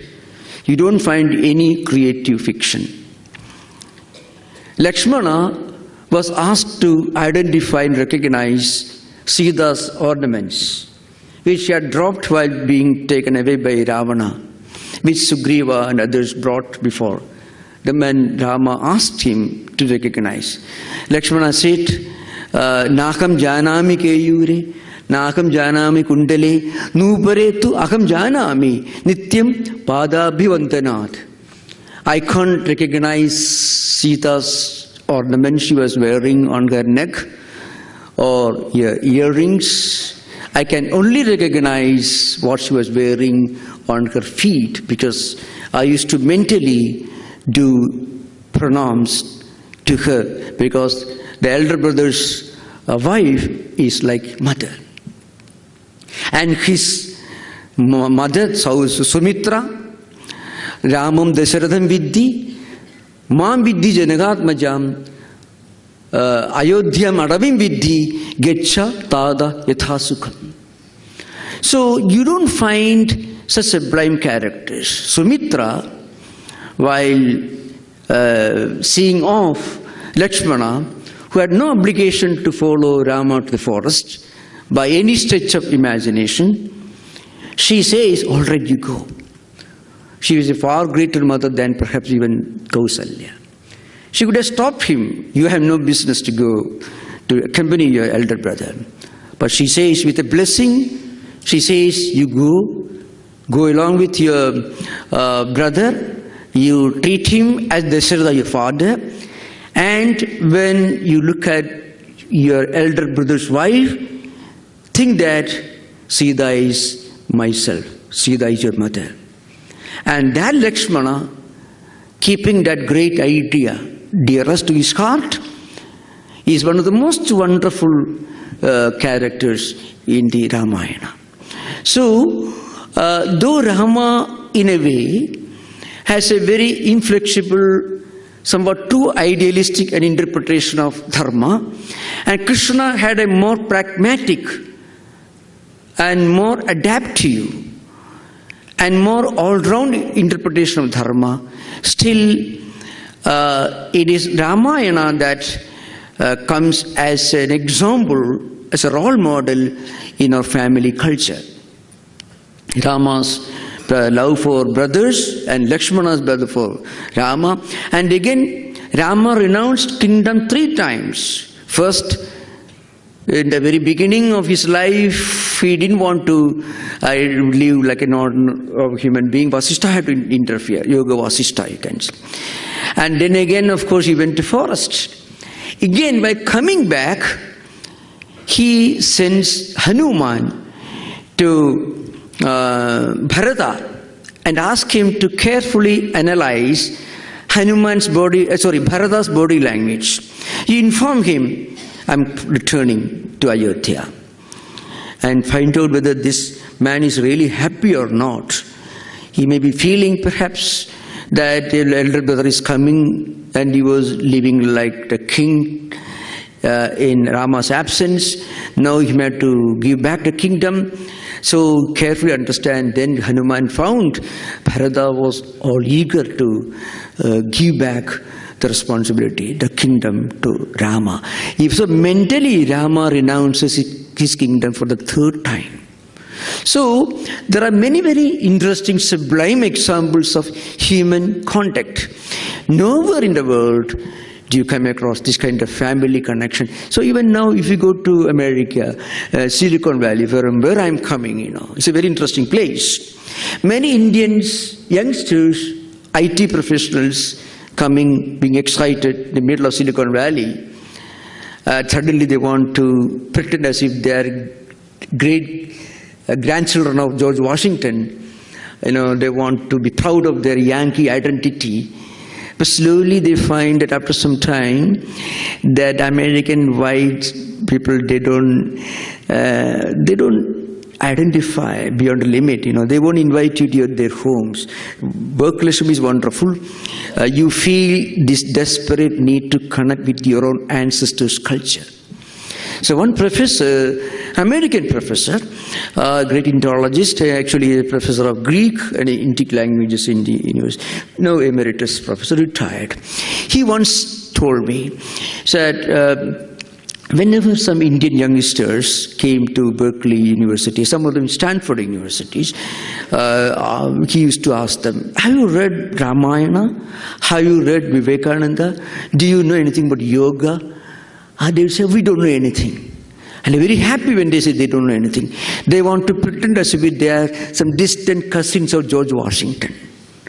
That doesn't work. So he tells them frequently, you study your own culture, your own tradition, your Ramayana, your Mahabharata, your Gita. All these great works contain some grand, great spiritual, cultural, ethical ideas which are not found anywhere else. So you should read them and imbibe them. Then only you will be respected by Americans. Remember, when Indians are proud of their own national culture and spiritual identity, then Americans respect you. Educated Americans respect you. So these two epics, in a way, continue to influence our family culture, our civilizational culture, our traditional moral and ethical values. I shall give you another important incident from Indian history, which is factual, and this is very interesting. You know, in the Gita, Krishna's small little statement, Mam Anusmara Yudhyacha. He talks about Swadharma, Nishkama Karma, and so on. So, in one important context, in just 2 words, Mam Anusmara Yudhyacha, actually 4 words, a phrase, so to speak. Think of me and act. This is the practical message of Dharma. As Bhishma said, you cannot read a book, what should be my Dharma? There is no end to that. But what is your duty, your Dharma, in terms of your status, position in society, your education, what society expects from you, and what you are supposed to do, and what makes you kritakritya, means when you do something, you feel kind of inner contentment, inner serenity and happiness. That should be a Swadharma. So Krishna says, Mam Anusmara Yudhyacha, contemplation and action. Now, in total contrast to this, I shall give one interesting incident. How far, very often, we deviated from Krishna's message, Krishna's interpretation of Dharma. Swamiji says very often, the day when householders started practicing renunciation and non-violence, the fate of India was sealed. Swamiji says, why was that a handful of Europeans could come to this country and the entire nation lay prostrate before them? Swamiji goes on lamenting the fate of India, the fate of Hindu society. Very often, the concept of Dharma took a Shasana. So, householders who should resist, should have power, wealth and ability and dynamism, they started practicing extreme austerity, poverty and tapas, shaujas, all those things, you know. In fact, Manu himself says, Tasmat trayopyasramino jnanena annena channudam grihasthaina ivadharinde tasmat jesthasrami grihi.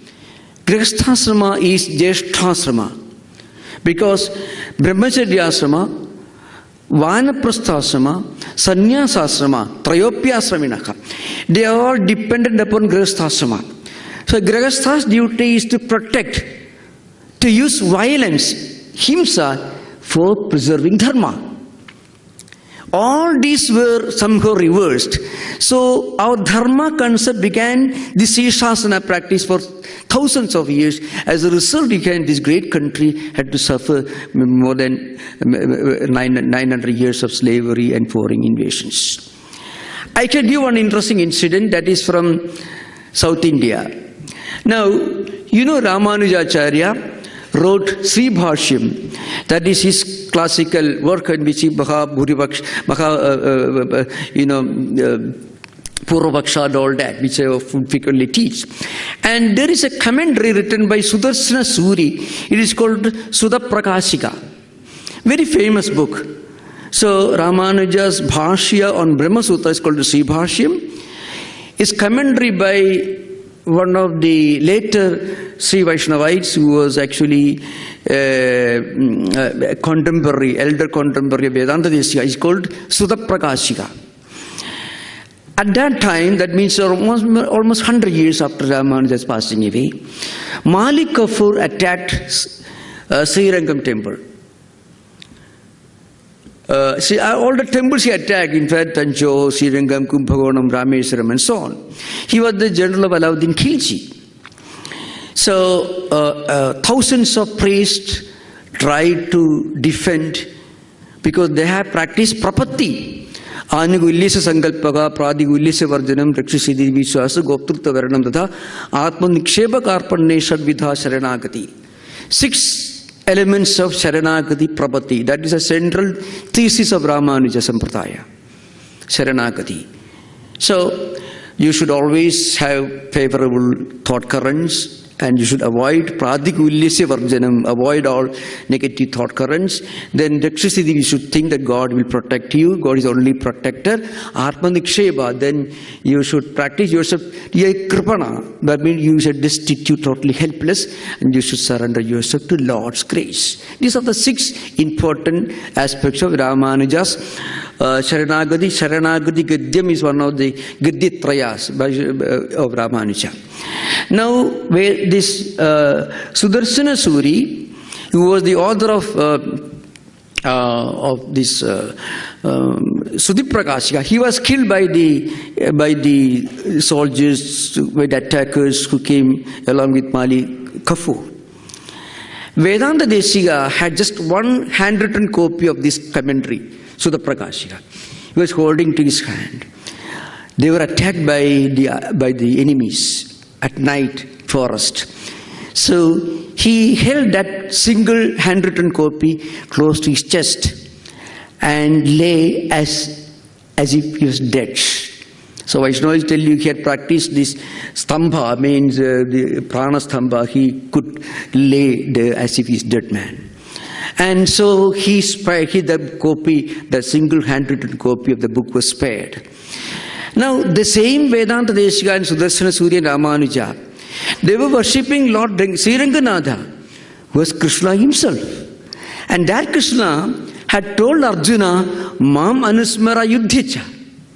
So some priests, they took hold of, snatched some old rusted swords, tried to defend. They could not do, of course, because they had no cavalry. Malik Kafur had advanced cavalry, Persian and Arab horses, so they had advanced cavalry, which the Indians never had that sort of high quality cavalry. Anyway, so what happens was, Krishna's message was not taken very seriously by Indians. So Swamiji himself laments, what Krishna taught, Europeans practiced, what Christ taught, Indians practiced. So you can see this mutual exchange. Whatever it is, Dharma and its effect on our real life, its meaning in modern times, it is a kind of spiritual universal humanism, but its method of action is Mam Anusmara Yuddhyacha. It's not war. Act, but think of God. Inaction has no place in Dharma. So Dharma should not be interpreted literally as ahimsa in its literal, superficial meaning. Because that kind of practice of ahimsa can lead to higher himsa.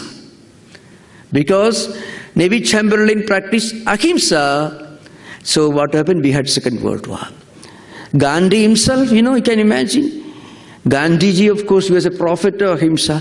But same Gandhi had to go around all over India taking the request of Lord Mountbatten to encourage Indians to join British war effort. 2.5 million Indians fought in Second World War. So I don't want to go further.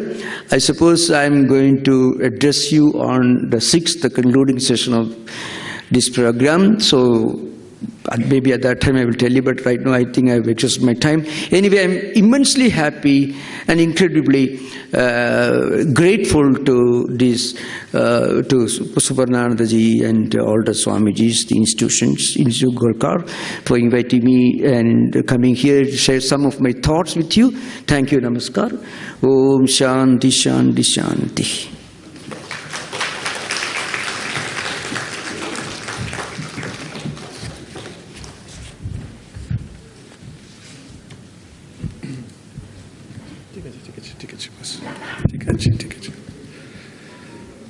I'm extremely thankful to Revered Maharaj for setting the stage for the ensuing discussions in the academic sessions that we have scheduled for the next 2 days. We are honored to have Professor Ashok Vohra as our next keynote speaker. He is former professor and head of the Department of the Member of Philosophy and Dean of Arts Faculty of Delhi University. He was a member secretary of the Indian Council of Philosophical Research from 1995 to 98. He's a well-published author of over 200 research papers and articles in national and international research journals, anthologies, and newspapers. In addition to this, he has published Minds, Morals, and Self, a philosophical perspective, and Wittgenstein's Philosophy of Mind, which was reissued by Routledge, London, and co-authored a revised version of the book, Radhakrishnan, His Life and Ideas. He has also edited Revelation, Reason, and Peace, and has co-edited a number of books, including the 5 volumes of the unpublished writings of K. Sachidananda Murthy. He has translated into Hindi Ludwig Wittgenstein's 4 books, which have been recognized as scholarly approved by the Ludwig Wittgenstein Project. He writes regularly for the major news dailies on philosophical themes with a view to popularize them among common men. I now call upon Professor Ashok Vohra to take the podium. The professor has chosen to speak on Dharma, Apavada Dharma, and Āpad Dharma.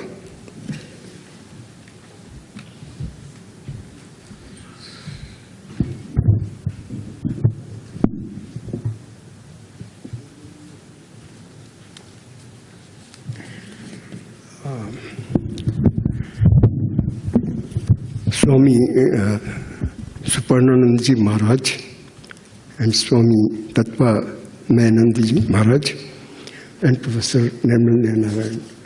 Actually, I'm grateful to all of you for giving me an opportunity to come here and speak my mind on Dharma, Āpad Dharma and Apavada Dharma. What I have done in this paper is I have divided the paper into 3 parts. The first part deals with Dharma, the difficulties of defining the term itself within the tradition, and when the tradition goes and gets in touch with the outside traditions. And then, of course, I have tried to explain Apavada Dharma and Āpad Dharma.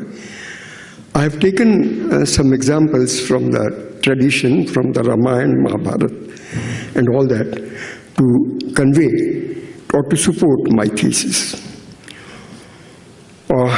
So let me begin, sir.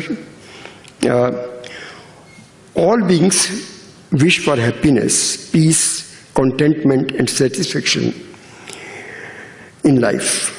Hindu Shastras teach us that it is possible to lead such a life, that is happy life, if we follow the path of Dharma. Swami Vivekananda defines Dharma as that which makes man to seek happiness in this world or the other. So Dharma is associated with happiness. A later Vedic text declares all is established in Dharma. Dharma is the foundation of all entire world.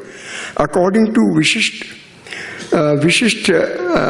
Smriti 31, always follow Dharma, not adharma. Always speak the truth, never tell a lie. Valmiki Ramayana considers Ram to be the personification of Dharma. Even Ram regards Dharma to be higher than truth. Ram in the Ayodhya Kanda of the same text, that is Valmiki Ramayana, while teaching Lakshmana the significance of Dharma, says, Dharma is highest and superior most. Even truth acquires a value only if it is spoken in accordance with Dharma. Actually, one can add that even artha and kama and moksha also require Dharma to be practiced. So, without Dharma, without following the principles of Dharma, it will be very difficult for us to say that artha or kama are justified.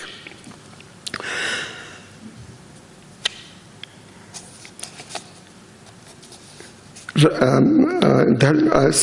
the Ayodhya Kanda, Sita too argues that dharma alone begets wealth and happiness, and that dharma is the source of all that is worth achieving. Even Tirukural, which is regarded as Tamil Veda, says as dharma leads to prosperity and supreme happiness, how can anything greater than that be obtained by man? Despite an extensive use of the term dharma in several books on Dharma Shastra, Puranas and Itihasas, its precise meaning is not clear. Even it continues to be an enigma for us to define, for the tradition to define, as well as for us to translate. Even Wittgenstein's notion of family resemblances fails to capture the nature and essence of the concept of dharma, because the sense in which it is used ranges from everything to anything. As Bhishma says, righteousness sometimes takes the shape of unrighteousness. The uses of the term dharma can be contrary, sub-contrary, or even contradictory to each other. That is why Bhishma in the Mahabharata says that though dharma, or through dharma, though dharma was declared for the advancement and growth of all creatures, it is difficult to say what righteousness is. It is not easy to indicate it. No one in discoursing upon righteousness can indicate it accurately. The usage of dharma, as in Buddhist and Jaina texts, adds to the confusion. In the early Buddhist texts, dharma refers to the ultimate elements of things, and in the later Buddhist texts, it is used to denote the essential function of things. In Buddhism in general, it is also used to refer to the whole body of teachings of Buddha. According to Buddha, whatever leads to peace, humility, control of desire, love of solitude, earnestness, striving after moral and spiritual progress, and easy pacification of mind is dharma. The use of the term dharma in the Jaina text is different from that of from all these, and it is unique in a sense. According to Jainas, dharma and adharma are material atoms that enter the soul. They are the principles of motion and rest respectively. The Jainas uphold that vastu svabhava dharma, that is, that the nature of the jivas is dharma. Acharanga Sutra upholds that arhats of all times have only one sole message to give: no beings should be harmed. This is the eternal dharma. G.C. Pandey, in the modern times, G.C. Pandey begins his explanation of dharma by saying that while the Vedic pattern of life was governed by the notion of rita, divine ordinances and ritual, the pattern of post-Vedic was governed by dharma. Over centuries, such usage and norms have codified on a national basis. He thinks that Hegelian concept of social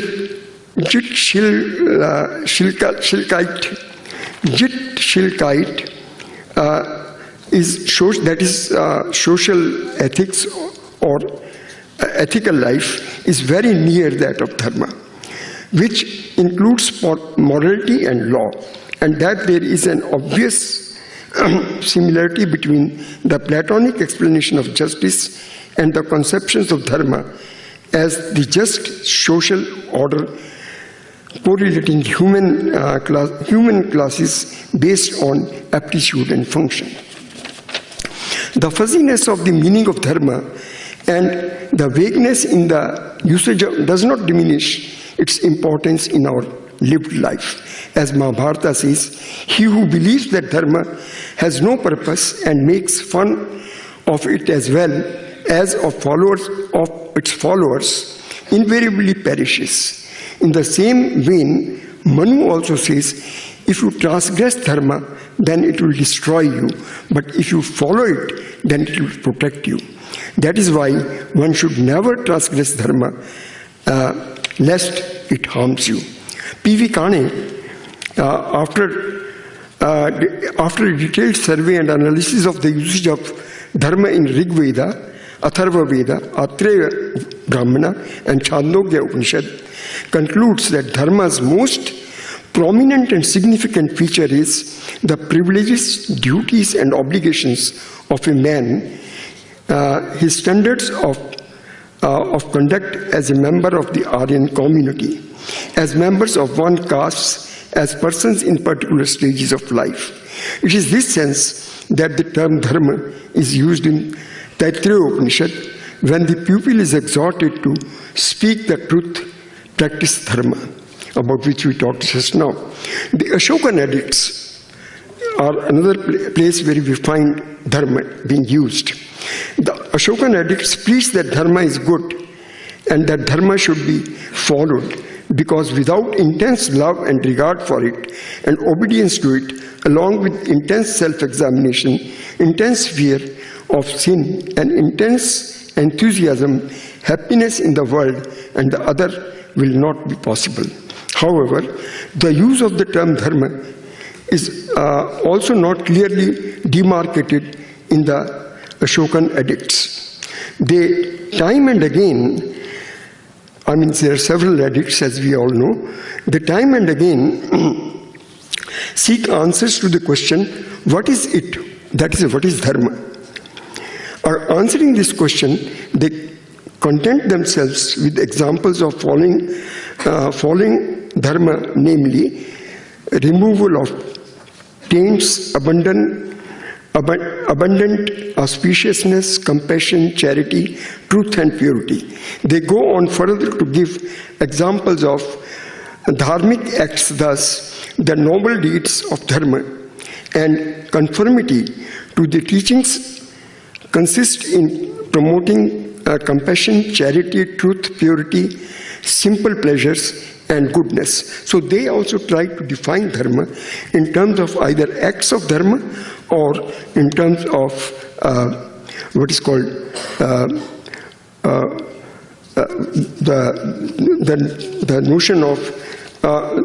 the notion which governs the removal of taints, etc.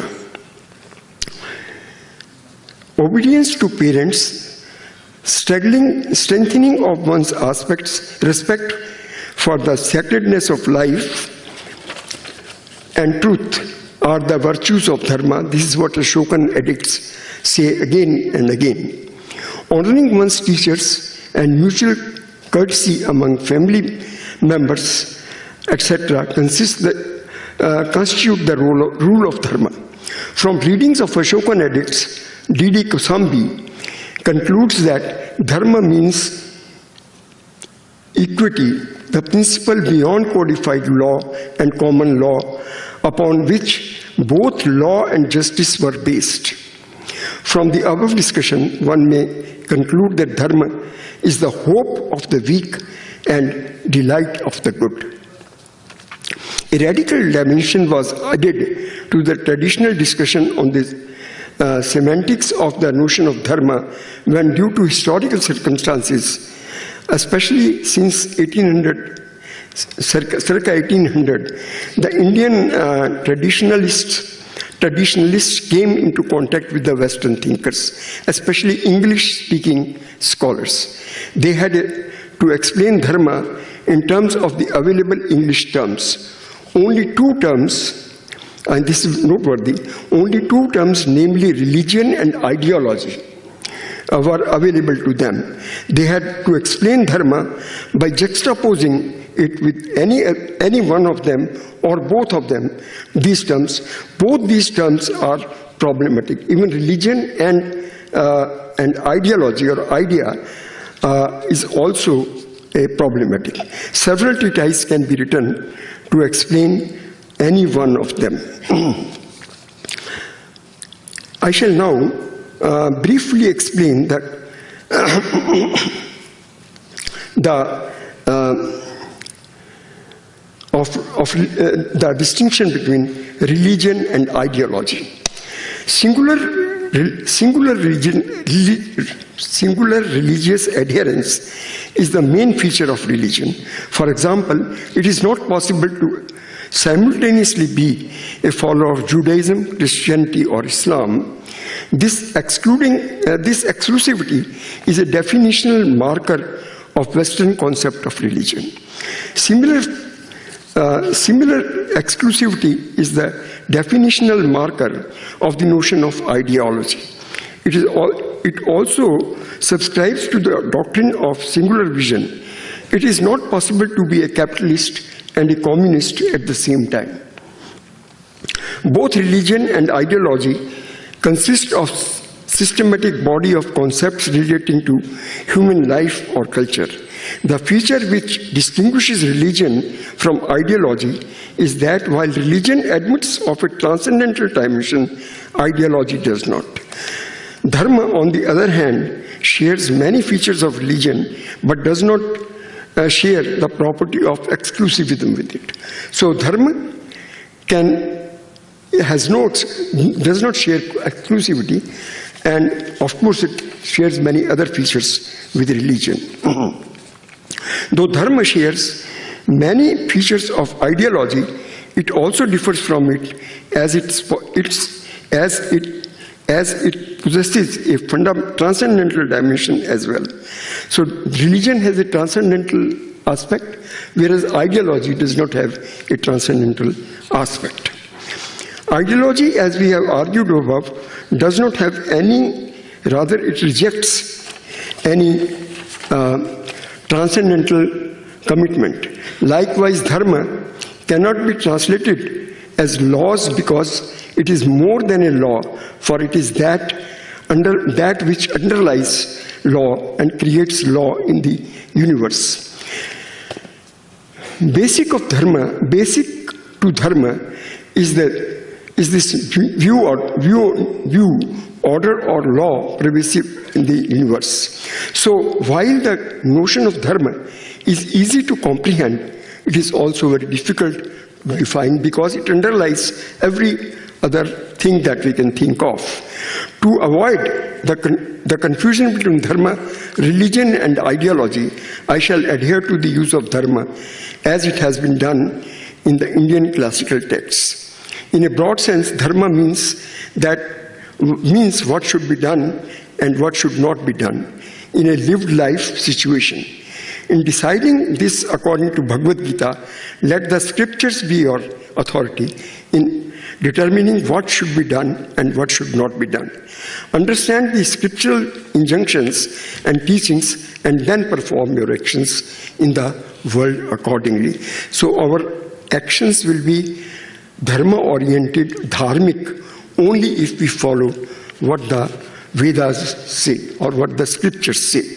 Manusmriti too says the authenticity of any spiritual principle of the past, present or future must be established on the basis of the Vedas. About the authenticity of scripture, Bhishma says in the Shanti Parva, categorically states, scriptures are no scriptures if they cannot stand the test of time. Besides scriptures, behavior of noble men and conduct of and instructions by elders are sources of knowing one's dharma. The scriptures broadly divide dharma into two categories, that of samanya and vishishta. They also classify dharma into vyakti dharma, parivarik dharma, kutumba dharma, samaj dharma, rashtra dharma, manav dharma, varna dharma, yug dharma, ashram dharma, for a particular stage of life. Each of these classifications admit apvad and Āpad dharma. Apvad dharma denotes an exception to the rule. It is an exception to the sadharan dharma in the exceptional circumstances. Apavad dharma is what in the modern logic is called the principle of the resolution of a dilemma. I shall explain it with two narratives from Mahabharata. Both the narratives are from Karna Parva. It relates to the vow taken by Arjun. Arjun loved and was so dearly attached to his bow Gandiv that he had taken an oath that if anybody tells him to throw away the Gandiv, he will slay that person. It so happened that during the Mahabharata war, when the Pandavas, despite their best efforts, were not able to kill Karna, Yudhishthira once in anger says to Arjuna that what is the use of this bow Gandiv, as he is not able to kill Karna, and ask him to throw it away. Having heard this, Arjuna, a Kshatriya, is expected to keep his vow and slay Yudhishthira. He rushes to kill Yudhishthira. Krishna intervened and narrated to Arjuna two stories. One of the stories was that of the hunter Balaka, who had earned himself a place in heavens because he killed an animal which by virtue of a boon could have annihilated the universe of all its creatures. The other story is that of Kaushik. Sage Kaushik, I'm just narrating it very briefly because of time. Sage Kaushik had made a vow of always speaking the truth and never to tell a lie. His reputation for doing so spread far and wide. Once a man passed by Kaushik's house. He was bleeding profusely from a deep wound and was screaming with great pain. He ran straight ahead and reached a point where the road branched into two directions. He turned to the right. Soon a group of robbers carrying, of course Kaushik saw all this. Soon a group of robbers carrying dangerous weapons came looking for the man. They looked for him everywhere, but they were not able to guess which direction the man had taken. They asked Sage Kaushik about the path the man had taken. Now as Kaushik had taken a vow of always speaking the truth, he told the truth to the robbers. As a result, the robbers found persons and killed him. Thus, an innocent person was killed because the sage had followed his dharma of always speaking the truth. As a consequence, the sage was sent to hell. After narrating this episode, Krishna asks Arjuna, was Kaushik right or wrong, my friend? Krishna continues to tell Arjuna, if by lying you can save a life, then you should. It is because there are times we are not judged by the act of the reasons behind the act, but by the consequences of our action.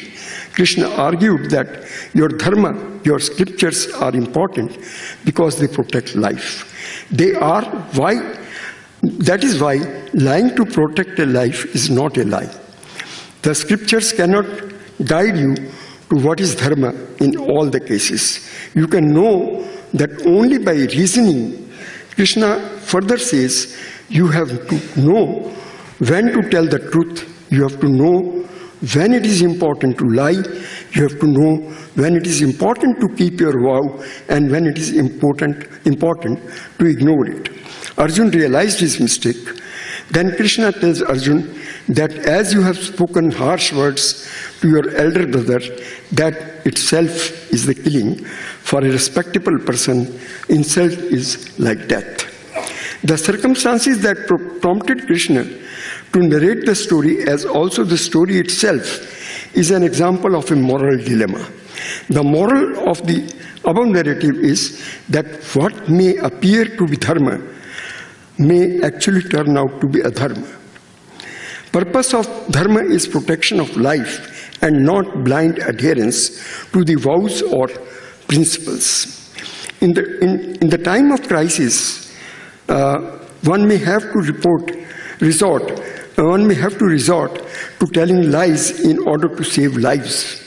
Āpad Dharma, Apavad Dharma alone can help us dissolve, not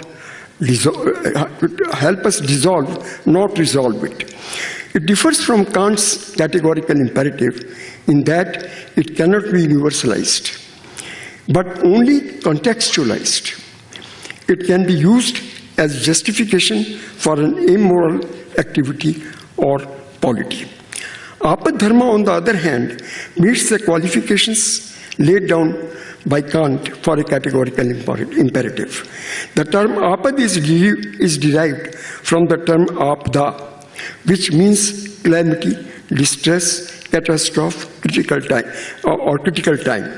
So the term Āpad Dharma means permissible dharma in an emergency or conduct permitted during calamities. The term Āpad Dharma refers to the ethical and moral duties or principles that one should follow during times of crisis or emergency. Āpad Dharma refers to a practice, profession, or course of actions or procedure, though not usually proper for, but allowable in times of extreme distress or calamity. According to Manusmriti, it is a practice only allowable in time of distress, and according to Mahabharata, in the times of misfortune. So either there is a misfortune or there is distress, then only we can follow Āpad Dharma. It is a concept in Hindu philosophy that provides guidance on how to act when normal circumstances are disrupted and usual rules and duties cannot be followed. But in adversity, according to Shastras, one can leave one's prescribed duties and adopt those of others for saving and preserving one's life. Āpad Dharma emphasizes flexibility, adaptability, and prioritization of survival and ethical conduct, even in challenging times. It allows for deviation from regular duties, sadharana dharma, when necessary to preserve one's life and uphold moral integrity. There are conditions under which dharma may change its usual course. It refers to body of duties of individual in times of distress, āpada, but to natural or unnatural causes like wars, natural calamities, civil wars, floods, famines are the examples of those of āpada, abnormal and extraordinary, difficult situation, and adverse circumstances. In such conditions, Āpad Dharma allows for a deviation, an exception from the usual practice of dharma. However, these exceptions are allowed only in times of extreme distress, calamity, and not otherwise. The underlying principle of Āpad Dharma is based on the concept of the individual's fundamental right to life and to self-preservation. It regards preservation of life as the highest dharma. It is founded on the ground that if one's life is saved, then by performing his prescribed dharma, one can earn virtue or merit and annul the demerits acquired by him during the deviation or during the Āpad Dharma, during the Āpad or emergency. He can destroy the consequences of his present conduct by virtuous conduct in the future. According to Manusmriti, since life is most precious, to save it in times of grave danger, one can transgress all normal rules. The conduct during the Āpada involves lowering of standards of normal conduct to help us save our lives in adversities, usual circumstances, and extraordinarily difficult situations. These relaxations in the Swadharma, Varnashram Dharma at all are acceptable by the Dharma Shastras, Puranas, etc. They allow people to take to any dharma or avocation, even the ones allotted to others, as an emergency measure to sustain themselves. The standard template of the distinction between dharma and adharma is no longer applicable at the time of emergency or in the time of emergency. However, they insist that the spirit of dharma should not be lost sight of, even if infringement thereof may be unavoidable. Though the term Āpad dharma is not found in Chandogya Upanishad, the story of Ushasti Chakrayana is used to explain how preservation of life is the supreme dharma in emergency. It shows how Ushasti Chakrayana adapted to difficult situation by accepting food that was not suited for a Brahmin of the status to survive, and later used his knowledge to help others and himself. The story is as follows. I am briefly stating it because this story is not very popular. The story is as follows. Ushasti Chakrayana, along with his wife, was living in a deplorable condition in a village of elephant drivers in the Kuru country. Once the crops of the Kuru country were destroyed by hailstorm and inclement weather, Ushasti and his wife could not receive any food in alms, and both of them were on the verge of death. In this dire situation, he begged for food from the elephant driver, who was eating beans of very low quality.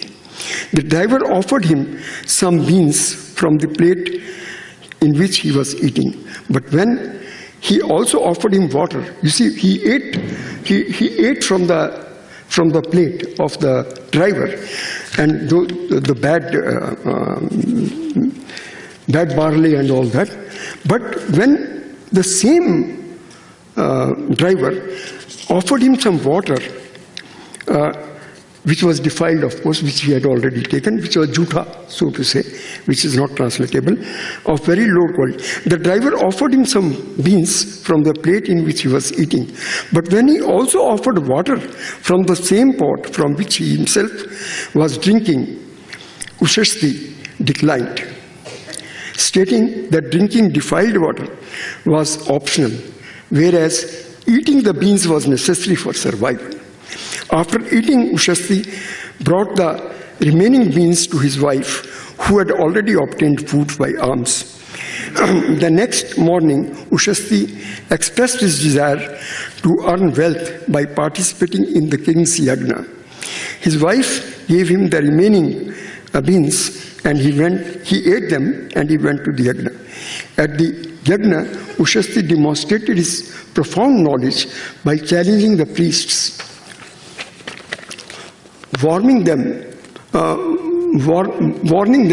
that if they performed their duties without knowing the deities associated with their respective chants, their heads would fall off. The priests, realizing their ignorance, sought Ushasti's guidance. Ushasti then revealed the deities associated with the prana, the sun, the food, thus making the yagna successful, and in turn earned respect and wealth. His act of saving his life by eating defiled food proved to be a boon not only for himself but also for other Brahmins and the kings, because they came to know what the real association of chants with the gods or deities is. The Shanti Parva in the Mahabharata explains the Shanti Parva in the Mahabharata explains the details the Āpad Dharma in a separate section known as Āpad Dharma Parva. This is from chapter 129 to 167. It narrates the story of the great Vishwamitra, who was dying of hunger and to save his life was ready to steal a dead dog meat from the hut of an outcast of Chandal and eat its meat. I'm not going to give the story because I think every one of us knows this story. Manusmriti regards the above narrative as a paradigm of Āpad Dharma. By the above two stories, the epic seems to be given the message that preserving and protecting life is of utmost importance. However, this epic at certain places also seems to be indicating that sometimes we are faced with a situation when laying down life is better. You see, if there is a dilemma between laying down life and eating the defiled food, but then it's also good to lay down life. But then it depends on one's position in life. While advising Yudhishthira about the duties of the king, Bhishma says that if a king has to face an enemy that is unrighteous, he should lay down his life fighting bravely. So he should not try to protect his life. Bhishma concludes the Āpad Dharma Parva with the dictum, if a learned person confronts a calamity and desires to remain alive, these two conditions are there. He has to face a calamity, and also, number two, he wants to remain alive. He doesn't want to just throw up his life. As long as he is not miserable in his heart, he must cheerfully use every method to save himself. If a man remains alive, he obtains what is sacred and virtuous later on. One can easily see that this maxim is like Kantian maxim. Act only according to that maxim, by which you can at the same time will that it should become a universal law. So this is a universal law. And also another maxim, so act as to treat humanity, whether in your own person or in another, always as an end and never as a means. Both Bhishma's dictum and Kant's maxim governing the principle of categorical imperative are purely formal or logical statements and express the condition of the rationality of conduct. Āpad Dharma is a civilizational principle which upholds that deviations from regular duties are acceptable when necessary to preserve life and uphold moral integrity. Thank you very much for listening to me, Sir.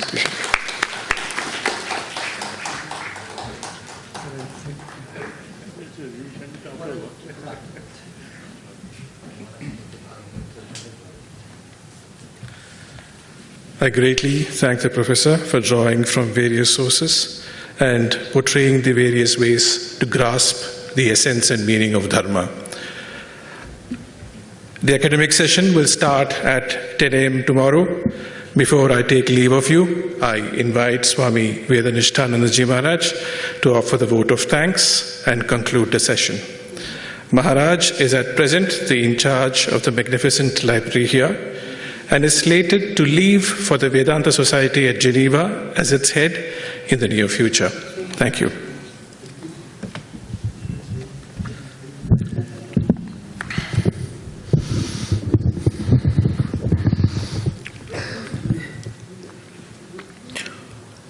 Om asato ma sadgamaya tamaso ma jyotirgamaya mrityor ma amritam gamaya. Om Shanti Shanti Shanti. A vote of thanks, though it seems to be a regular and a bit of boring matter, it's also a good thing that the long seminars, this session is almost at the end. While I was listening to the talks of the very learned speakers, I was remembering an incident from the life of most revered Srimad Swami Bhuteshanandaji Maharaj, the 12th president of the Ramakrishna Math and Ramakrishna Mission. Most revered Maharaj was staying at our Yogadhan Math at Kakurgachi. He was one of the vice presidents. A young boy used to come to him. He was a devotee, he was initiated, he finished his studies and he got a job.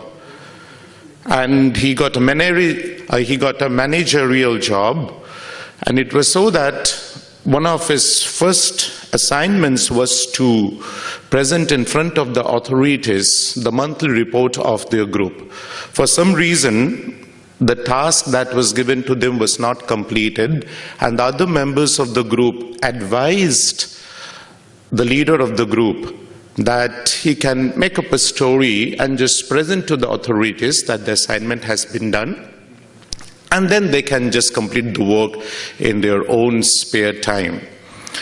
The boy was in a dilemma, but they told him that that is the trick of the trade, that is how we behave in the society, in our life, to be successful, etc.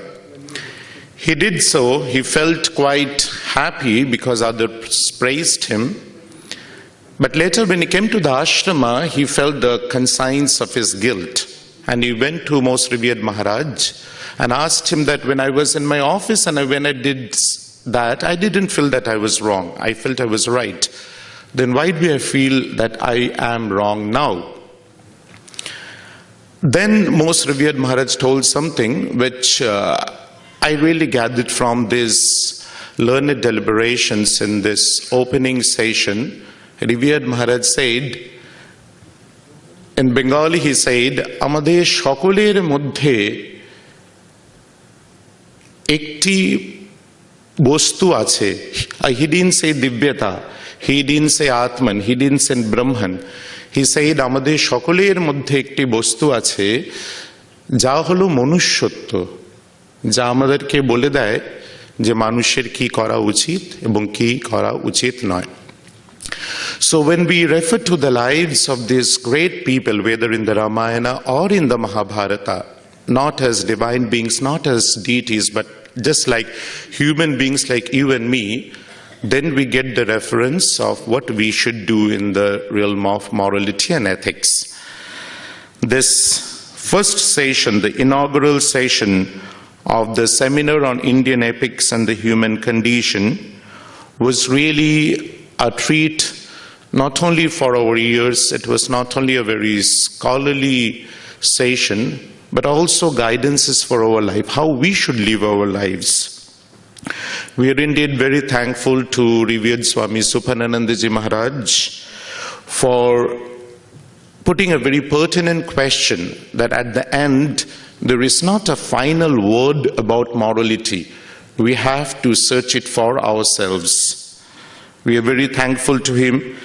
We are indeed very, very grateful to Professor Nirmalya Narayan Chakraborty, the Vice Chancellor of Presidency University, Kolkata, who introduced the seminar to us and who has been very instrumental in organizing such seminars in the past. And we are very hopeful that in the future also he will be with us in organizing such seminars. My humble pranams to Revered Swami Tattwamayananda Ji Maharaj, the Minister in charge of Vedanta Society of Northern California, San Francisco, USA, for giving the first keynote address, the concept of Dharma depicted in Indian epics, and some unanswered questions navigating the complexities of modern age. The times have changed, but the situation of human life has not changed. And there are always references in our great scriptures which we can bring to our life. Revered Maharaj emphatically pointed that out. Mam anusmara yuddhacha.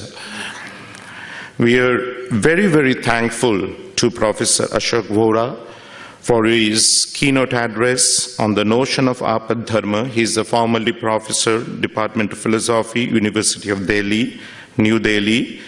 And in a very detailed way, he presented the scheme of our scriptures, not only of Ramayana and Mahabharata, but various spiritual and religious traditions, that when life really puts an extremity of a situation in front of us, what we should do. This is not the end. I hope many of you have registered, and from tomorrow onwards we have a 2-day seminar in the Shivananda Hall. Swami Tadvratanandaji will certainly tell you about the details. At the end, I express my deep gratitude for all of you who have come here and give a very patient hearing and participated in this seminar. We thank Sri Ramakrishna, Shrima Sarada Devi, Swami Vivekananda for showering their grace on us in this quest of knowledge. Om Shanti, Shanti, Shanti.